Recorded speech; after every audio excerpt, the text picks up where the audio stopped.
Hello guys. Ayan, luto tayo ulam guys. Ayan o. May itlog ang aking nabili na isda. May itlog siya guys. Ayan o. Ayan. Ang ganda. Kasi guys, ang tawag nito dito sa Maynila, espada. Pero tawag nito sa amin ay liwit na malalaki. Masarap to siya guys, iprito or paksiw.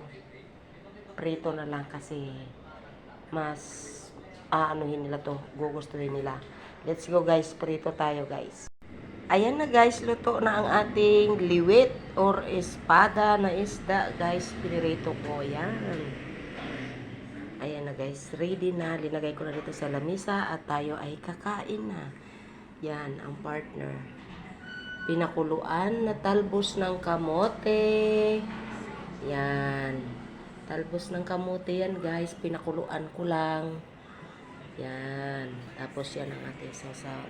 Charan. O, diba? Solved na ang ating isang hapunan. May itlog siya guys. O. Yan o. May egg. Yan. May egg siya. Yan. Let's go guys. Kain na po tayo. Thank you for watching.